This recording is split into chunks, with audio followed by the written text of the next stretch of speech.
fame is a double-edged sword, right? Fame allows a lot of these individuals to create tremendous amount of wealth, but with that comes a tremendous amount of exposure.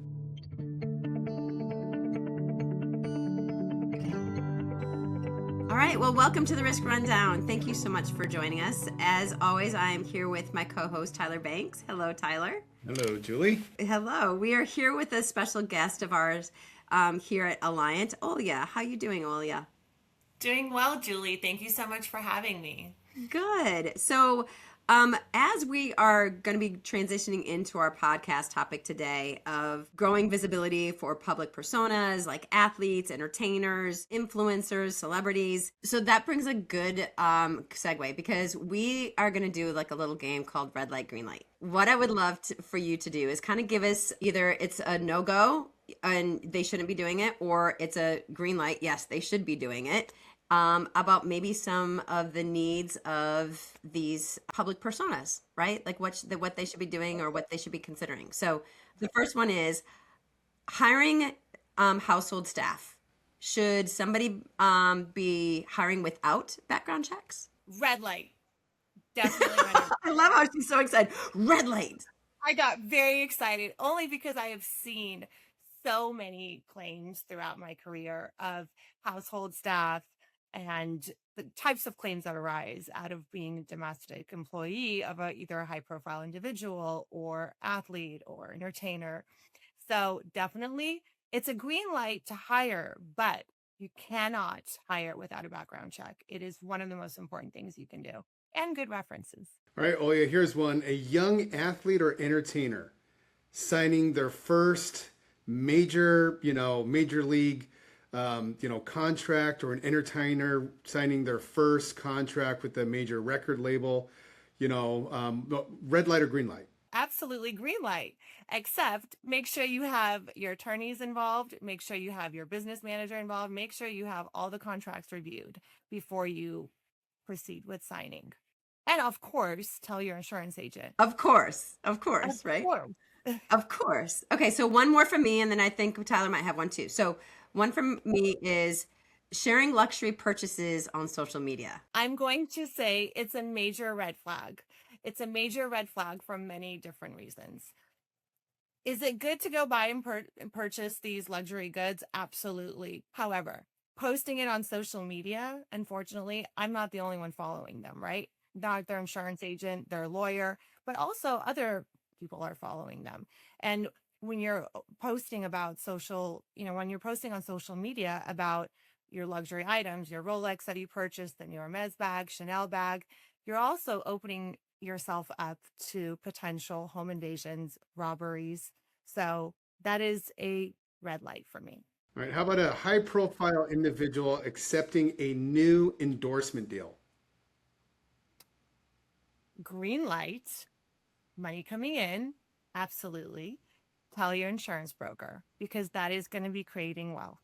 So I do want to kind of get clarification on this. So when people hear the term public persona, they often think of like celebrities or professional athletes. How do you define, someone that's in the, having a public persona or that falls into that category? So now we're not just limited to actors and actresses and athletes, right? There's also this huge group of influencers that are posting online that are waiting to see how many clicks they get. So you've got the influencers, you've got your social, whether it's on Instagram, TikTok, podcasters, models. And then the other thing that I've also noticed is now children of these actors and actresses are also starting to become public personas. And nowadays, with everything being online and how exposed all of this is, there's definitely a much larger gamut of who is a public persona. You bring up some good items, Olya. I don't think 10 years ago we were talking about podcasters, social media influencers. But if you look at the last couple of years, what is the risk profile? What's changed in the marketplace from your perspective, with these, high profile individuals? There's a lot more coverages available for some of these public personas that are online and posting and talking more and having a lot of opinions. There's various liability limits that are available depending on, because sometimes based on the public persona, they don't fit into a box. So you have to go outside the box to go and get the higher limits, the different markets. So I think the markets have evolved to also protect the influencers and the social media personas of today. Olya, what do you see as like the most common liability, like exposures that people have? I mean, you mentioned it, like the liability, they need to make sure that they have proper liability limits, but what are the exposures that they have? I mean, not just the basic auto limits, right? You have your auto limits, you have your homeowners limits, you need your personal umbrella there. Also, from liability, when you're hiring domestic staff, you need to make sure that you're also running the background checks, but also making sure that the client is aware that employment practices liability is a huge topic because we're seeing a lot of wrongful termination claims. We've seen a lot of hostile work environment claims. We have touched on a few of these, but what are some triggers that these entertainers, these athletes would warrant an insurance review? I think when you're extremely high profile, I think one review a year is not enough. I think you should be checking in, at least quarterly if and reviewing everything, because a lot of the times these entertainers are gifted things. They don't always tell their business manager, they don't always tell their wealth advisor. Sometimes they purchase things and they forgot to, they forget to tell their business manager. Whether you purchase big items, whether you buy a car for your girlfriend, whether you buy real estate or start investing in real estate. Another big ticket item, I think, is if you're getting married or if you're having a children. Those are also big ticket items when it comes to changing out your liability. Do you see that being like the largest gaps in coverages is when people just don't tell their business manager or tell specifically their insurance agent about that kind of stuff? Or what do you see as the biggest gaps in coverages that high profile people typically encounter? So because I'm in that era where social media is super important. I mean, I've seen things where clients have purchased things and I reached out to our business managers and they're like, "Oh, I had no idea." And I was like, "I did. I saw it online." So, a lot of the times it could be that. It could be, let's say they decide to charter a jet and maybe they don't have non-owned aviation coverage, or maybe they decide to go on an extravagant vacation and don't get the trip coverage or don't get the travel coverage. So it's definitely it's their ongoing and lifestyle that sometimes these business managers or sometimes their wealth advisors are don't know because they're just going a million miles an hour. So When we talk about these high profile individuals, liability, umbrella coverage is probably one of the biggest hot topic items for discussion, right?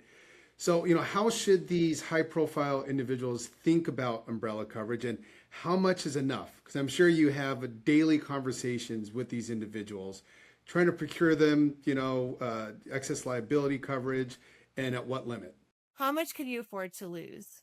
I think one of my mentors told me a very, very long time ago when I first started, how much can you afford to lose? And that is a very important question to ask the entertainer, the influencer, the business manager, because you want to try to get as close to your net worth as possible. But sometimes when you're over, 50, 100 million, sometimes it's difficult to get up there. But I think at the very minimum, it's a good idea to be as close to your net worth as possible. Yeah. I mean, I think that to your point, there's like so much, so many moving parts and so many things that they're purchasing. And that then also exposes them with liability exposure too. I mean, it kind of goes hand in hand.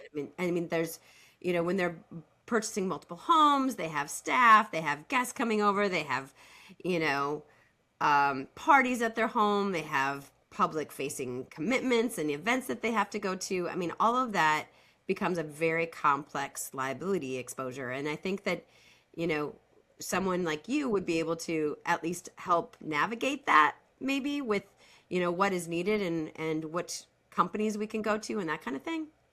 Absolutely. And it starts by having a conversation. And I think that's starts by picking up the phone. It starts by sitting down and talking about the exposures, right? That's also one of the most important things is actually having the conversation with the advisor so they can relay that to their client. So, Olya, when you think about these, again, these high profile individuals, a lot of them have very strong advisory teams, right? They've got business managers, they've got attorneys, they've got accountants, they've got insurance brokers. You know, what are some things that you can see, at least on the liability side, that these individuals need to be aware of? You know, what kind of protection should they be doing? What kind of, things should they be looking out to help protect them, their wealth, their newly created wealth, and their families? Depending on, which way you're going and depending on your career, liability, super important. Crime. A lot of these influencers have entourage. It's not just them, right? It's not just them traveling from LA to Ibiza or LA to Italy. They're going with us with staff, they're going with entourage, that their exposure is even more so because if anything does happen, whether it's on the private jet, whether it's on the luxury home that they rented, the contract is in the name of that influencer. It is in the name of their LLC or their trust. So it's extremely important to make sure that the liability matches.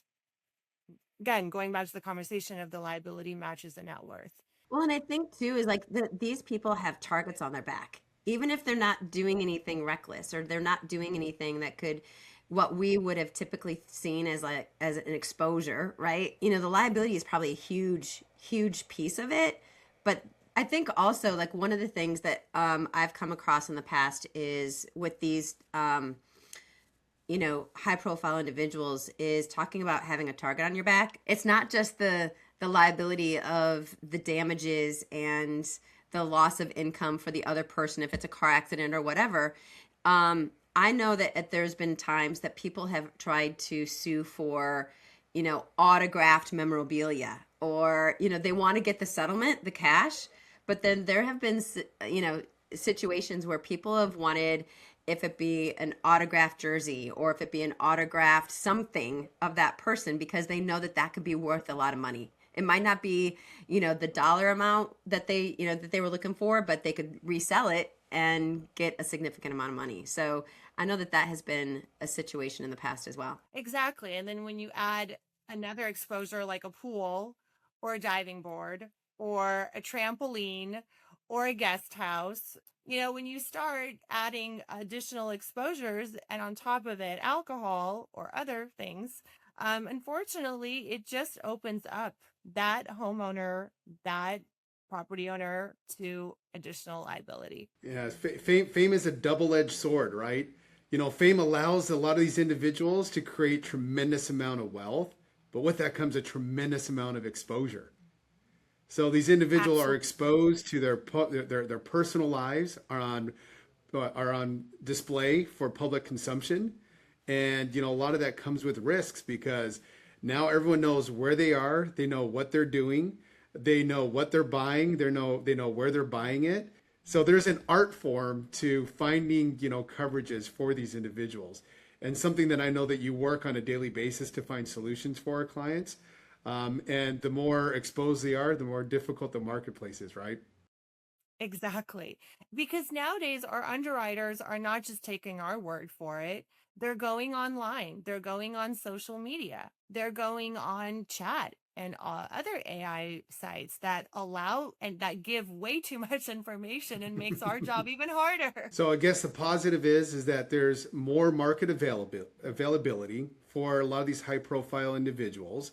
The market has transformed to meet the needs for these types of exposures and newly created exposures that weren't even discussed 10 years ago. So that's the positive. But also a word of caution, because you made also the comment earlier that a lot of times they're doing things or acquiring things and not telling anyone until all of a sudden we see it posted on social media. We're like, whoa, didn't know about that risk. So, Olya, I have a quick question before we kind of start wrapping up. Now that Tyler and I are podcast hosts, are we considered influencers? Do we need to be concerned about? I sure hope not. Do we need to be concerned about our liability exposure? Well, I will tell you this. It depends on how many clicks you get. It depends on how many products you promote. It depends. So I think we're going to wrap it up here. Thank you, Julie, and thank you, Tyler. I really very much enjoyed this discussion, and having me on is I appreciate both of you very much. Of course. Well, I just want to thank all of our viewers and thank everyone for joining us. This has been an episode that I feel like we've kind of gotten a few topics combined. So I think this has been a great episode. And thank you, Olya, so much for joining us. And to all of our viewers, as always, stay safe and stay protected.